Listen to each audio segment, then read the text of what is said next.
And let's get into the final connector whip of the pod.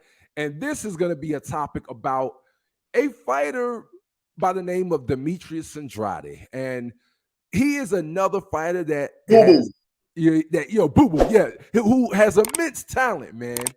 We've seen him try to walk into Canelo press conferences and try to entice Canelo. We've heard behind the scenes that he's also wanted a Triple G fight when he was at DAZN. You know, he's wanted a number of different fighters. Now he's talked about how Chris Eubank Jr., who's over across the pond in the UK, he offered him $1 million, and Chris Eubank Jr. turned it down. So Demetrius Andrade continues to be in a position where it appears like a big high-profile fight he can't seem to get his hands on. Even so much as so is that he ended up vacating a 160-pound strap in order to go up to 168 so that he could potentially start to pursue some big name bouts. So he's still in a holding pattern where I believe he's going to be fighting, a fighter coming up soon if he can't land an opponent that nobody really knows over in the States. So to connect the whip, man, and it feels like this is a recurring theme for Demetrius Andrade, bruh. But connect the whip, bruh. Demetrius Andrade's next fight will be against a major opponent with name recognition. Connect the whiff. Whiff. It's a whiff. I don't. Part of it is it's like he's turning down fights. Seems like he's turning down fight because he want a name or whatever, and people that's the name saying you need to fight somebody, and it's a lot of people don't want to fight him. Like Canelo called him out saying he a garbage fighter, but you don't fought Rocky Field and then you fight. You don't fought guy that everybody you fight in, and we know what it is. You know what I'm saying? Demetrius Andrade is not he move around a lot. He's elusive and southpaw. He's slick. And he a big boy too. It's a tough style. Yeah. 6'1". Yeah. So end of the day, I think it's a whip, man. I wish it wasn't. I want to see him get in with somebody. I still want to see him and Charlo fight. Big Charlo. Right. But I say a whip. Hey, man, I ain't gonna lie, man. I'm a ditto that, bro, on this last connected whip. I think it's absolutely a whiff. The primary reason why it's a whiff is you already got Canelo and Triple G fighting each other. Canelo already said he's not gonna fight Andrade. You got Triple G, who even win, lose, or draw, they already done lined him up to face off against Irizlande Lara. You got other fighters like a Caleb Plant out there who it doesn't seem like he's ready to return just yet.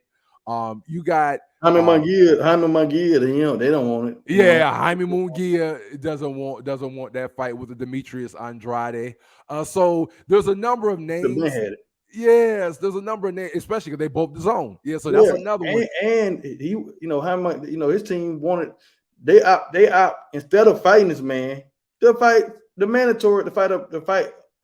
A mandatory or the fight. They want to go the scenic route when they could went straight to the belt.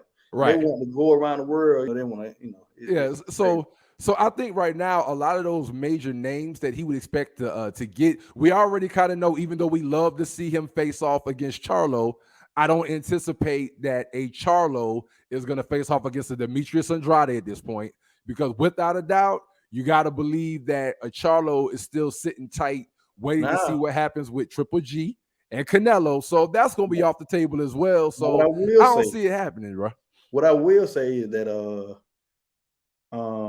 David Benavidez, he could have fought Benavidez at 175 or whatever, but I think he's saying he gonna stay or whatever. What weight class? No, David 168. 168. But see the catch is with that. That's possible that could potentially happen. But remember, Andrade just went up to 168 because Canelo was at 160. He denied him the fight, so now he chases him up. So that could happen. In the future. That could happen, but I also saw that I think it was a Benavidez's trainer, man, saying unless it was a Charlo fight, it was him or Charlo. They were saying they need all this crazy money for the fight, even more than a Canelo fight. They want more money to fight these guys. I can't remember which one it was, Charlo or Andrade, but it was like, man, why? Like that's a lot of respect. Right. It was a trainer. It wasn't David Benavidez himself. It was a trainer. You know what I'm saying? Which it blew my mind for him to say that. Crazy. Man. Yeah, we'll see, but nevertheless, man, salute to Demetrius Andrade, man. It's an excellent talent. Hopefully he can knock off a couple people, while still in his prime and land that major bout, man. But with that being said, man, this is the conclusion of Podcast 101 of Boxing Vibes TV.